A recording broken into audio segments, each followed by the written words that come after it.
Continue करते हैं। Thalassaemia से बात अभी मैं कर रही थी, ठीक है। थैलेसीमिया की बात कर रही थी, तो थैलेसीमिया में हमारे पास मैं आप लोगों से ये पूछना चाह रही थी कि वो कौन सी टाइप ऑफ हीमोग्लोबिन है जो कि नॉर्मल बॉडी में हमें मिलती है, नॉर्मल पर्सन में, अडल्ट में। Which type of haemoglobin is haemoglobin A, very good, ठीक है। हीमोग्लोबिन ए जो है दैट इज द हीमोग्लोबिन, ठीक है, जो हमारे पास जो है वो नॉर्मल के अंदर मिलती है, ठीक है। इसके अलावा जो हीमोग्लोबिन A2 है, ठीक है, हीमोग्लोबिन A2 के अंदर हमारे पास अल्फा 2 और ये डेल्टा 2 पाया जाता है, that is present in minor and major thalassemia both, ठीक है। लेकिन जो मेजर थैलेसीमिया होता है, हीमोग्लोबिन A2 माइनर के अंदर ज्यादा होती है, लेकिन जो मेजर थैलेसीमिया होता है वहां पे हीमोग्लोबिन F ज्यादा होती है, जिसमें अल्फा 2 और गामा 2 ज्यादा पाया जाता है। हीमोग्लोबिन F क्यों ज्यादा होती है?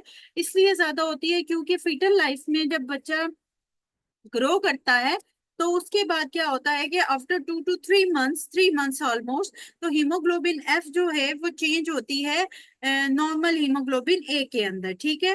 तो जब हमारे पास बीटा थैलेसीमिया हो मेजरली, जिसके अंदर हमारे पास बीटा चेन हो ही ना, तो अल्फा 2 गामा 2 से अल्फा 2 बीटा 2 में कन्वर्जन नहीं होती है, जिसकी वजह से हीमोग्लोबिन F जो है वो मेजर थैलेसीमिया के पेशेंट्स में ज्यादा रह जाती है, ठीक है। तो ये कॉन्सेप्ट है, आप लोगों को पता होना चाहिए। आपके पास एमसीक्यूज आएगा जिसके अंदर वो पूछेंगे कि आप नॉर्मल अडल्ट से आप बीटा थैलेसीमिया के पेशेंट को कैसे डिफरेंशिएट कर सकते हैं, तो क्या कह सकते हैं उसमें, किस हीमोग्लोबिन से डिफरेंशिएट करेंगे नॉर्मल अडल्ट से बीटा थैलेसीमिया के पेशेंट को? हीमोग्लोबिन F से, वेरी गुड, ठीक है। तो हीमोग्लोबिन F से वो हम डिफरेंशिएट करेंगे। इसी तरह में अगर आपसे ये पूछे कि अडल्ट हीमोग्लोबिन से आपने डिफरेंशिएट करना है from beta thalassemia minor case, ठीक है, तो उसके अंदर क्या हम लिखेंगे, हीमोग्लोबिन A2, ठीक है। तो हीमोग्लोबिन A2 से हम जो है वो उसको डिफरेंशिएट करेंगे। यही एमसीक्यूज आते हैं ऐसे ही, ठीक है। फिर हीमोग्लोबिन अगर अल्फा थैलेसीमिया की मैं बात करूं तो अल्फा थैलेसीमिया जो है वो भी इसी तरह ही है, उसमें सिस और ट्रांस डिलीशन होती है, ठीक है। और बीटा थैलेसीमिया में पॉइंट म्यूटेशंस होती है, ठीक है।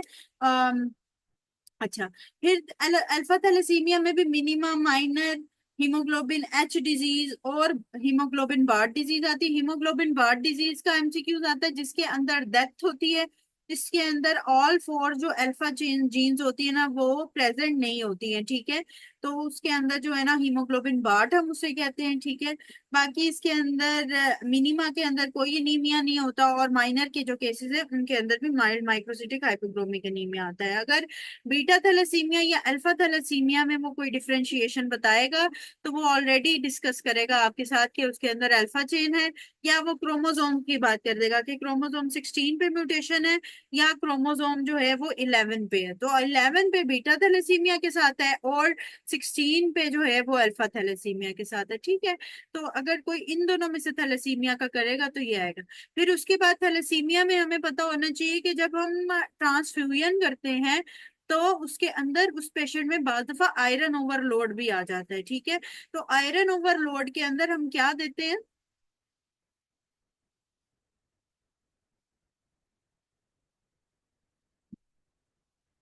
चिलेटिंग एजेंट्स देते हैं।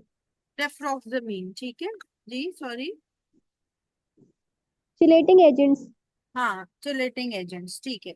आयरन चिलेटिंग एजेंट जिसमें ये डेफरोक्सामिन, डेफेरॉक्स, ठीक है, इस तरह के ये चिलेटिंग एजेंट्स आ जाते हैं। तो ये भी एमसीक्यूज हमारे पास आ जाते हैं, ठीक है। ओके। इसके बाद सिड्रोब्लास्टिक एनीमिया। सिड्रोब्लास्टिक एनीमिया में याद रखना है कि सीरम आयरन जो है वो इंक्रीज करती है और फेरेटिन जो है वो इंक्रीज कर जाती है, लेकिन जो टीआईबीसी है दैट इज द नॉर्मल और डिक्रीज भी हो सकती है, दोनों सूरतें हाल हो सकती हैं for the total iron binding capacity. Basophilic stippling और सिड्रोब्लास्ट में मिल जाते हैं। अच्छा, बेजोफिलिक स्टिपलिंग का याद रखिएगा, एक तो ये सिड्रोब्लास्टिक एनीमिया में एक हमारे पास आ जाती है, दूसरा ये बेजोफिलिक स्टिपलिंग थैलेसीमिया में भी आ जाती है, तीसरा ये लेड पॉइजनिंग में भी आती है, ठीक है। लेड पॉइजनिंग, सिड्रोप्लास्टिक एनीमिया और इसके अलावा थैलेसीमिया। थैलेसीमिया के साथ तो बेजोफिलिक स्टिपलिंग के एमसीक्यूज नहीं आते हैं, लेड पॉइजनिंग और सिड्रोप्लास्टिक एनीमिया के साथ बेजोफिलिक स्टिपलिंग के एमसीक्यूज आते हैं। तो इन दोनों को याद रखना है के दोनों में आ सकती है। सिड्रोब्लास्टिक एनीमिया में हमें और क्या मिल जाएगा कि हमें हमारे पास जो है वो आयरन और फेरेटिन वो ज्यादा हो रहे होंगे, टीआईबीसी कम हो रहा होगा, सिड्रोब्लास्ट हमें मिल जाएंगे, ठीक है, रिंग सिड्रोब्लास्ट। तो ये सिड्रोब्लास्टिक की तरफ बात चल जाएगी। लेड पॉइजनिंग के अंदर क्या है, लेड पॉइजनिंग के अंदर एक तो वो पॉइजनिंग की कोई बात कर सकता है, ठीक है, दूसरा उसके अंदर जो है वो हमारे पास लेड लाइंस आ जाती हैं, लेड लाइंस आती हैं, एल से लेड लाइंस होती हैं, ई से एसोफेगल प्रॉब्लम्स होती हैं, एसोफेगल डिसमोटिलिटी वगैरह हो सकती है, ठीक है, डिस्फेजिया हो सकता है पेशेंट को, ठीक है, लेड पॉइजनिंग के अंदर, ठीक है। इसके अलावा इसके अंदर बोन्स का भी प्रॉब्लम आ जाता है। तो लेड पॉइजनिंग के अंदर इस तरह के एमसीक्यूज आ सकते हैं, या पॉइजनिंग की वो डिस्कशन कर सकते हैं। ई फॉर इंकैफ भी हो सकता है, ठीक है, एंड डी से जो है वो उसके अंदर मेरा से बोन्स इन्वॉल्वमेंट के बाद भी कोई इस तरह की भी आ जाती है, ठीक है। तो उसके अंदर, ठीक है, तो लेड पॉइजनिंग के अंदर वो एक तो प्रेजेंटेशन आ जाती है, दूसरा हमारे पास जो सिड्रोप्लास्टिक एनीमिया है उसके अंदर बेसोफिलिक स्टिफनिंग की जब ये बात करेगा तो उसके अंदर जो है वो साथ में सिड्रोप्लास्ट या आयरन या फेरेटिन की बात करेगा, ठीक। फिर हमारे पास मगैलोब्लास्टिक अनीमिया, मगैलोब्लास्टिक अनीमिया के अंदर एमसीवी हमेशा 100 से ज्यादा होगा, ठीक है। मगैलोब्लास्टिक के अंदर हाइपर सेगमेंटेड न्यूट्रोफिल आएंगे, ये एक इंपॉर्टेंट फीचर है जो कि मगैलोब्लास्टिक अनीमिया में हम डिस्कस करते हैं कि हाइपर सेगमेंटेड न्यूट्रोफिल्स हैं, ठीक है। फिर उसके बाद इनमें दो टाइप्स आ जाती है हमारे पास, फोलिक एसिड डेफिशिएंसी और विटामिन बी 12 डेफिशिएंसी, ठीक है। अब जो हमारे पास फोलिक एसिड डेफिशिएंसी है ये होती है कि इसमें होमोसिस्टीन लेवल ज्यादा हो जाते हैं, ठीक है, फोलिक एसिड डेफिशिएंसी में होमोसिस्टीन लेवल ज्यादा हो जाते हैं, लेकिन methyl malonic acid level normal रहते हैं, लेकिन बी 12 के अंदर दोनों के लेवल्स जो हैं वो इंक्रीज कर जाते हैं, ठीक। एक ये डिफरेंस, दूसरा मेजर डिफरेंस ये है कि न्यूरोलॉजिकल सिम्टम्स जो हैं वो बी 12 के अंदर आते हैं, वो फोलिक एसिड वाले में नहीं आते, ठीक है। तो जो ये न्यूरोलॉजिकल सिम्टम्स भी हैं ये भी बी 12 में आएंगे, ठीक हो गया। फिर उसके बाद जो है अगर कोई बंदा जो है सिर्फ वेजिटेरियन डाइट पे है, ठीक है, वो सिर्फ फ्रूट्स खाता है, वेजिटेबल्स खाता है, वेजिटेरियन डाइट पे है, तो उसको डेफिशिएंसी होगी बी 12 की। लेकिन अगर सिर्फ कोई फास्ट फूड खाता है, चिकन खा रहा है, प्रोटीन्स ले रहा है, इस तरह की चीजें खा रहा है, उसको डेफिशिएंसी होगी किसकी, फोलिक एसिड की, ठीक है। तो ये एमसीक्यूज भी हमारे पास आता है कि अगर सिर्फ वेजिटेरियन डाइट है तो फिर हमारे पास बी 12 की डेफिशिएंसी है, और अगर सिर्फ हमारे पास ये फास्ट फूड वगैरह इंटेक ज्यादा है तो उसके अंदर फोलिक एसिड डेफिशिएंसी है, ठीक है। फिर उसके बाद डायग्नोस्टिक टेस्ट की अगर मैं बात करूं तो डायग्नोस्टिक टेस्ट के अंदर जो आरबीसी फोलेट लेवल्स हैं वो हम चेक करते हैं फोलिक एसिड एनीमिया में, ठीक है, और फोलिक एसिड डेफिशिएंसी में, और जो बी 12 लेवल है सीरम के वो हम बी 12 डेफिशिएंसी में चेक करते हैं, ठीक है। अच्छा, अब मुझे ये बताएं कि अगर हमारे पास कोई पेशेंट आए फॉर द न्यूरोलॉजिकल सिम्टम्स तो हमने पहले क्या ट्रीट करना है, बी 12 को या फोलिक एसिड को, अगर दोनों की डेफिशिएंसी आ रही है।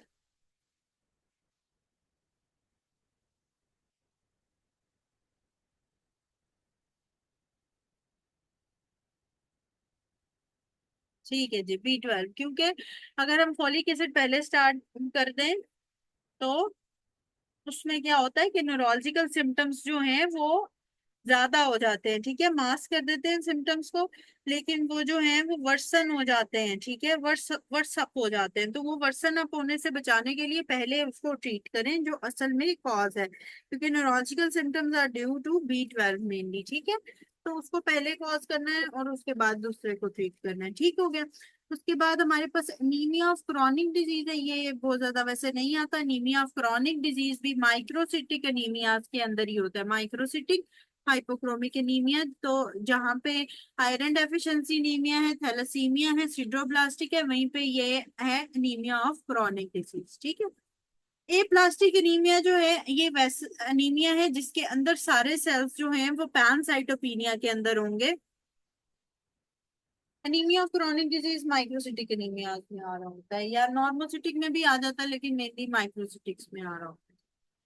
अच्छा, नॉर्मो भी होता है लेकिन माइक्रोसिटिक में भी आ रहा होता है, ठीक है, दोनों ही होते हैं। अच्छा, जो हमारे पास जो है ए प्लास्टिक एनीमिया है, ए प्लास्टिक एनीमिया जो है दैट इज द अनीमिया जिसके अंदर पैनसाइटोपिनिया आता है। अगर आपके पास पेशेंट आए जिसको बार बार इन्फेक्शन हो रहा है, जिसको फटीग हो रही है, जिसको अनीमिया है, ठीक है, सारी चीजें हैं, ठीक है, उसके सारे सेल लाइंस कम हो रहे हैं, तो इसका ये मतलब है कि उसके अंदर पैनसाइटोपिनिया चल रहा है। ठीक है, पैनसाइटोपिनिया के अंदर उसमें अगर उसमें वो लिख दे कि आपके जो बोन मैरो है वो फैटी है, तो that is the A plastic anaemia. ठीक है, तो बोन मैरो अगर फैटी आ जाए पैनसाइटोपिनिया के साथ मल्टीपल रिकरेंट इन्फेक्शन आ रहे हो, तो उसके अंदर जो है वो हमारे पास ए प्लास्टिक अनीमिया आता है। ठीक है, फिर हीमोलिटिक अनीमियाज है। हीमोलिटिक अनीमिया के अंदर यहाँ तक समझ आ गई है ना? कोई कोई क्वेश्चन तो नहीं है यहाँ तक किसी का? क्योंकि मैं बोली जा रही हूँ। चलो ठीक है, चलो ओके। ठीक है, तो ये रोकना हुआ बेशक रोक लेना, कोई इशू नहीं। अच्छा, फिर हीमोलिटिक एनीमियाज है। हीमोलिटिक एनीमियाज के अंदर we have hereditary spherocytosis, G6PD deficiency वाले भी हैं, सिकल सेल एनीमिया भी है। ठीक है, हीमोलिटिक एनीमिया में अच्छा ओके ओके, मुझे लगता है कि थोड़ा सा है, लेकिन मैं थ्योरी आप लोगों की वजह से चलो चलो मुझे रोक लेना अगर ना कहीं समझ आए तो। ठीक। अच्छा, हीमोलिटिक एनीमिया में जो हमारे पास हेरिडिटरी,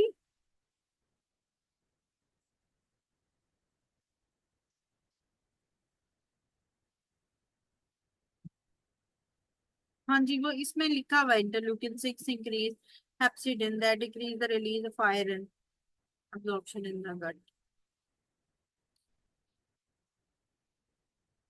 हो सकता है एसकेज में ये कोई क्वेश्चन हो।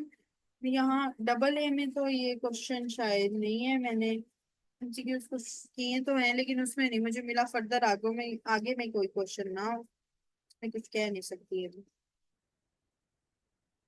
एसकेज में आया था डॉक्टर सोनिया।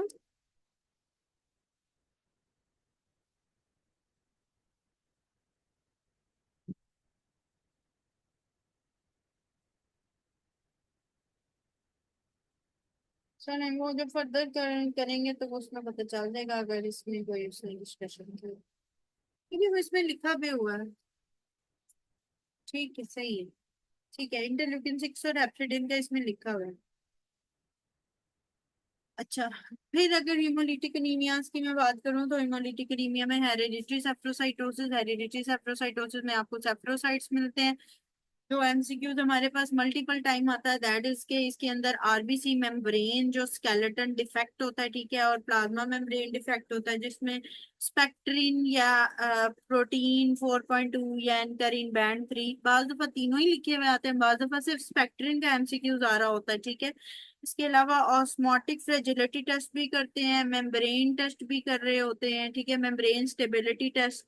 ठीक है, तो कभी मेम्ब्रेन स्टेबिलिटी टेस्ट लिखा आता है, ऑस्मोटिक फ्रेजिलिटी टेस्ट लिखा हुआ आता है। ठीक है, तो ये दोनों टेस्ट जो है बाज दफा लिखे हुए आ जाते हैं। फिर उसके बाद ऑटोसोमल डोमिनेंट है। जेनेटिक्स में हम कर चुके हुए हैं कि ऑटोसोमल डोमिनेंट डोमिनेंट की कॉज है ये हेरिडिटरी सेफ्रोसाइटोसिस। ठीक है, उसके अंदर आ जाता है। फिर जो G6PD है that is the x linked recessive.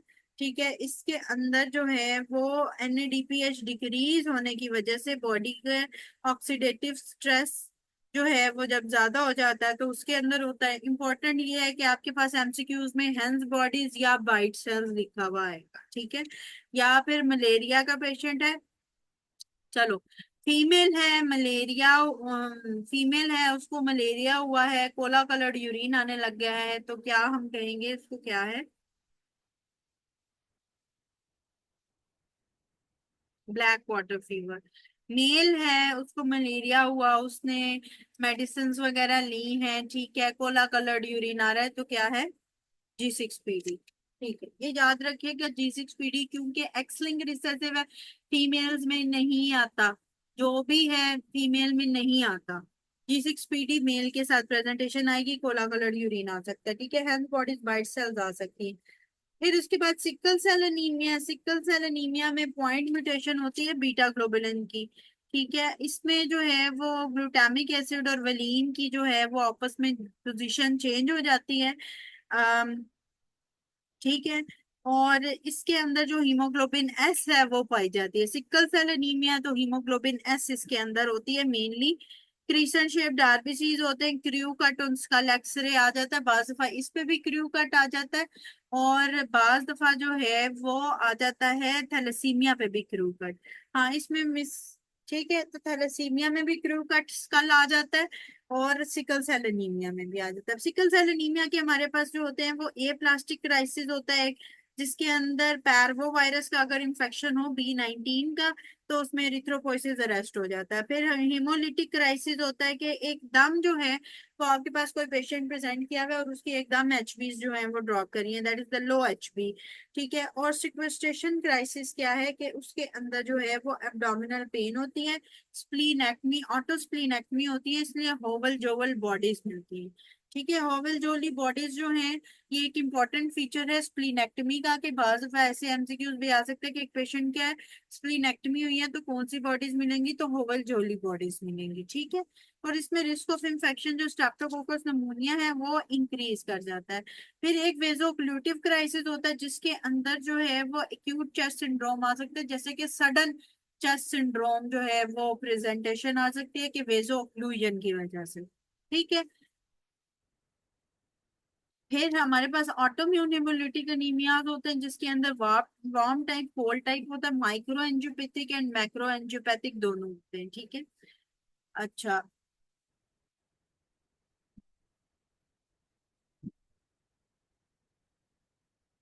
जो हमारे पास वार्म टाइप है उसमें इंपॉर्टेंट एमसीक्यूज इसके आईजीजी पॉजिटिव होता है, और कोल्ड के अंदर आईजीएम पॉजिटिव होता है। ठीक है, तो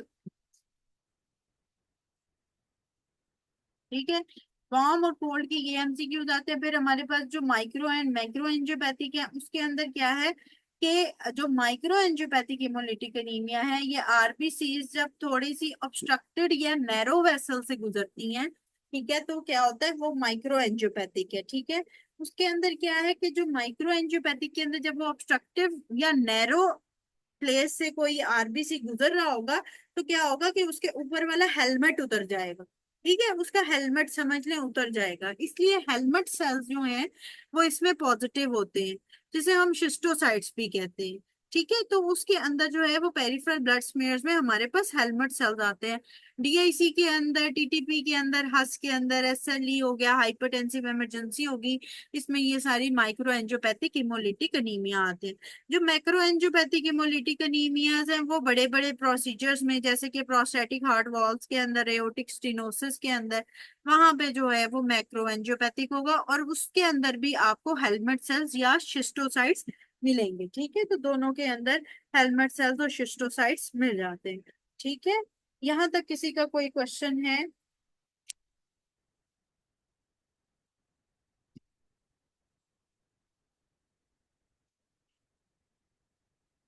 कून्स टेस्ट के अंदर जो है ना वो ऑटोम्यून हेमेलिटिक अनीमिया के अंदर कून्स टेस्ट आता है। No, bite cells are not schistocytes, helmet cells are schistocytes.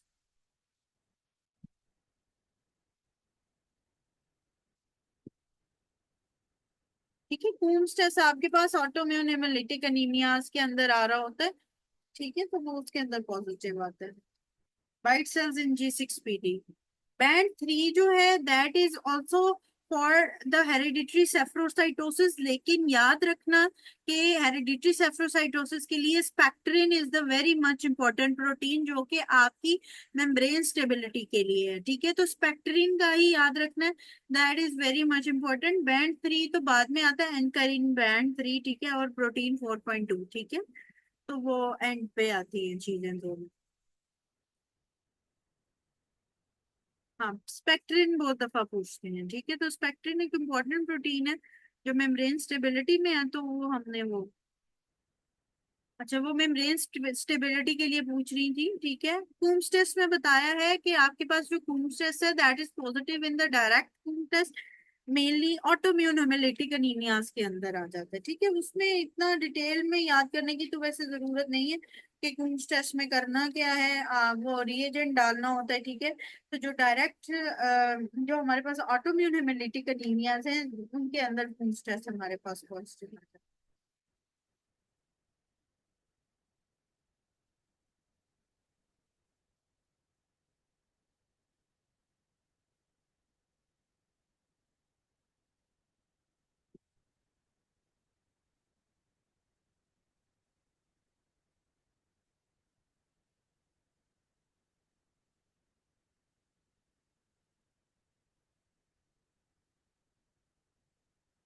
ठीक हो गया।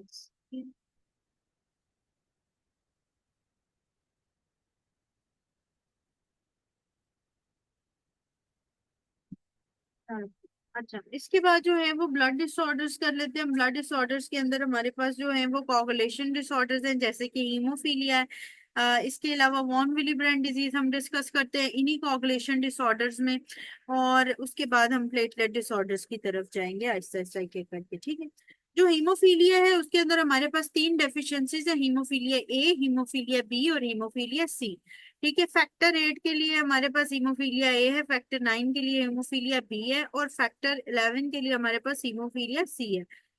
फैक्टर ए और हीमोफीलिया बी जो है ये हमने जेनेटिक्स में भी किया था कि they are X linked recessive, ठीक है। लेकिन जो हीमोफीलिया सी है ये ऑटोसोमल रिसेसिव होता है। हीमोफीलिया जो है वो मेनली लड़कों के अंदर प्रेजेंटेशन करता है, क्योंकि हीमोफीलिया ए और B are X linked recessive. एक बात ये याद रखिएगा कि आपके पास अगर कोई पेशेंट आया है जिसने कोई डेंटल प्रोसीजर करवाया है या जिसने कोई प्रोसीजर करवाया है, वो मेल है अगर, और उसको फौरन ब्लीडिंग शुरू हो गई है, that will be the haemophilia. ठीक है, that will be the haemophilia, फौरन ब्लीडिंग हो गई है। ठीक है, शुरू। और पिछली प्रीवियस हिस्ट्री भी है कि आपकी फैमिली में जो कोई पीछे मेल था, आपका कजन था या जो भी, उसका सर्कमसिजन के टाइम पे ब्लीडिंग हुई थी, ठीक है, बहुत। तो that is the positive history. एक तो वो आती है हीमोफीलिया के अंदर एमसीक्यूज में भी, ठीक है। फिर उसके बाद अगर मैं बात करूं, हाँ, हीमार्थ्रोसिस की भी आ जाती है, ठीक है। हीमार्थ्रोसिस का मतलब ये है कि आपके जॉइंट्स में जो है वो कोलेस्ट्रॉल डिपॉजिट हो जाता है, ठीक है। ब्लीडिंग इनटू जॉइंट्स भी होती है, ठीक है। कोलेस्ट्रॉल्स भी डिपॉजिट हो जाते हैं, ठीक है। ब्लीडिंग इन जॉइंट्स हो जाती है। इजी ब्रूजिंग होती है, ब्लीडिंग आफ्टर ट्रॉमा या डेंटल प्रोसीजर आते हैं। इसी तरह अगर डेंटल प्रोसीजर हुआ है, एक फीमेल है, उसको रिसेंट सडनली ब्लीडिंग स्टार्ट हो गई है, that will be the von Willie brand disease. Disease है, वॉन विली ब्रांड फैक्टर का हमेशा याद रखना। ये आप अपनी फिजियो की क्लास में भी वैसे करेंगे, मैं अभी बता देती हूँ फिर भी एक बार, कि जो वॉन विली ब्रांड फैक्टर है वो प्लेटलेट को एंडोथीलियम से अटैच करता है। ठीक है, जब किसी जगह पे कोई ब्रेकेज होगी एंडोथीलियम में, तो वहां पे जाहिर है क्लॉट बनना है, क्लॉट के लिए प्लेटलेट्स ने जाना है, तो प्लेटलेट्स को अटैच करने के लिए adhesion to the endothelium von Willie brand factor is needed. जब वॉन विली ब्रांड फैक्टर की डेफिशिएंसी होती है तो वो प्लेटलेट वहां जाके नहीं लगता। इसीलिए जब लड़कियों में जो ज्यादातर प्रेजेंटेशन होती है that is the von Willie brand factor, ठीक है, जिसमें ब्लीडिंग जो है वो डिसऑर्डर आ सकता है, ठीक है। अब हमारे पास जो है वो बाज दफा आ जाता है कि फैक्टर 8 का माइनर कौन सा है और मेजर कौन सा है। आप में से पता है किसी को कि माइनर अगर फैक्टर 8 डेफिशिएंसी हो तो हीमोफीलिया होगा या von Willie brand? Very good, haemo, ठीक है। अगर माइनर हमारे पास फैक्टर 8 की डेफिशिएंसी होती है, ठीक है, तो that will be the haemophilia. और मेजर अगर फैक्टर 8 की डेफिशिएंसी होती है तो वो कौन सा है? Von Willie brand disease, disease है। तो ये कुछ थोड़े बहुत दोनों में डिफरेंसेस हैं जो आपके पास आते हैं। फिर इसके अलावा यहाँ पे एपीटीटी ज्यादा होता है हीमोफीलिया के अंदर, ठीक है। एपीटीटी इंक्रीज करता है in haemophilia. Von Willie brand factor में हमारे पास एपीटीटी भी बड़ा होता है और इसके अलावा ब्लीडिंग टाइम भी बाज दफा वो भी ज्यादा आता है, ठीक है। तो वॉन विली ब्रांड और हीमोफीलिया में ये दो हमारे पास दो फर्क आ जाते हैं, ठीक है। तो ब्लीडिंग टाइम और APTT is increase in von Willie brand and only APTT is increase in, only APTT is increase in haemophilia, ठीक है। तो एपीटीटी इंक्रीज जो है, ठीक है, that is also the part of intrinsic pathway. और PT जो है वो हम मोस्टली लेते हैं एक्सट्रिंसिक पाथवे का पार्ट। तो ये दोनों जो है ना वो इंट्रिंसिक और एक्सट्रिंसिक पाथवे के हिसाब से भी है। ठीक हो गया, यहाँ तक समझ आ गई हीमोफीलिया और वॉन विली ब्रांड की। इसमें मैंने मेजर एमसीक्यूज डिस्कस किए हैं जो कि आते हैं, ठीक है, इंपॉर्टेंटली आपको पता होने चाहिए ये दो डिफरेंसेस। फिर उसके बाद यहाँ पे प्लेटलेट डिसऑर्डर्स को कुछ हमने डिस्कस किया हुआ है, जिसके अंदर वो कह रहे हैं कि इंक्रीजिंग ब्लीडिंग टाइम, हाँ, इंट्रिंसिक पाथवे में एपीटीटी और PT is in the extrinsic pathway, ठीक है। एक्सट्रिंसिक और इंट्रिंसिक पाथवेज का भी अभी बताती हूँ, लेकिन अभी पहले ये देख लो कि एपीटीटी किस में और पीटी किस में, ठीक है। वो एंड पे कुछ चीजें ऐसी हैं जो कि आपको ना बुकिश मैंने बतानी है, वो एंड पे बता देती हूँ, ठीक है। पहले ये हम कंप्लीट कर लें जो इसमें लिखा हुआ है सारा। अच्छा, फिर उसके बाद क्या है हमारे पास प्लेटलेट डिसऑर्डर्स हैं। प्लेटलेट डिसऑर्डर्स के अंदर हमारे पास क्या है कि we have the Bernard Soulier syndrome, ITP है, इम्यून थ्रोम्बोसाइटोपेनिक पर्परा जिसे हम कह रहे होते हैं, ये इम्यून थ्रोम्बोसाइटोपेनिया, ठीक है, और ग्लैंड्समैन थ्रोम्बोस्थेनिया। अच्छा, हमारे पास जहाँ पे ना वॉन विली ब्रांड फैक्टर होता है वहां पे ही ये GP1 GP2 भी ये भी इन्वॉल्व होते हैं, ठीक है। ये मेनली जो है वो GP1 GP2 भी एडहियन के लिए ही हो रहे होते हैं, ठीक है। GP1 भी जो है वो अगर ना हो, ठीक है, तो that is the Bernard Soulier syndrome. Bernard Soulier के अंदर और आईटीपी के अंदर आपके पास MCQs आते हैं। इन दोनों में आपके पास प्लेटलेट काउंट कम होते हैं, ठीक है। We have low platelet counts in both Bernard Soulier और आईटीपी, ठीक है। दोनों के अंदर जो है वो जो प्लेटलेट है वो मेगा कैरियोसाइट होता है, ठीक है, लार्ज प्लेटलेट होता है, ठीक है, बड़ा वाला प्लेटलेट होता है, ठीक है। और इन दोनों के अंदर जो है वो प्लेटलेट काउंट कम होता है। लेकिन जो हमारा आईटीपी होता है उसके अंदर स्वेयर डेफिशिएंसी होती है प्लेटलेट्स की, लाइक आपके पास 30,000 से भी कम हो सकते हैं, 10,000 से भी कम हो सकते हैं। आवाज नहीं आ रही? अरे ओके, ठीक है। उसके अंदर क्या है, आईटीपी और बर्नार्ड सोलियर में फर्क सिर्फ इतना है कि दोनों के अंदर प्लेटलेट्स बड़े बड़े होंगे, लार्ज प्लेटलेट्स होंगे, मेगा कैरियोसाइट्स होंगे। लेकिन जो हमारा आईटीपी है उसके अंदर 30,000 से भी कम आ सकते हैं, लेकिन जो बर्नार्ड सोलियर है उसके अंदर 50 अबव ही होंगे, लाइक 80,000 का MCQs आएगा, लाख का MCQs आएगा, ठीक है, कम होंगे अपनी ओरिजिनल वैल्यू से, ठीक है। तो आईटीपी के अंदर जो है वो 80,000 पे भी हमारा बर्नार्ड सोलियर ही बनेगा, ठीक है, 80,000 पे भी बर्नार्ड सोलियर ही बनेगा। That is not the ITP. ITP के अंदर 50,000 से भी कम प्रेजेंटेशन होती है, ठीक है। तो नहीं, मैंने तो की में नहीं देखा कहीं पे। जो MCQs है आपके पास उसके अंदर, एसके के अंदर फिर उसका एराटा देखना पड़ेगा, क्योंकि जो MCQs है ये मैंने तो पहले भी जाहिर है ये इसके डबल ए के किए हुए। रेंज नॉर्मली आप इतना ध्यान में रखो कि 50 से जो कम जाता है, लाइक 50 to 30 की रेंज होती है, 30 से भी कम ज्यादातर कंसिडर किया जाता है, दैट इज आईटीपी। आईटीपी में बहुत ज्यादा कम होता है, ठीक है। या लिखा हुआ होगा MCQs में सवेयर डेफिशिएंसी, ठीक है, लाइक 30,000 से कम, 10,000 से कम, ठीक है, इतना भी हो सकता है, बाज़ दफा 10,000 से भी कम होता है, तो 10 to 30 को ध्यान में रखना, ठीक है। जो 80,000 वाला MCQs आएगा या लाख वाला MCQs आएगा, दैट विल बी द पर नॉट हो देयर, ठीक है।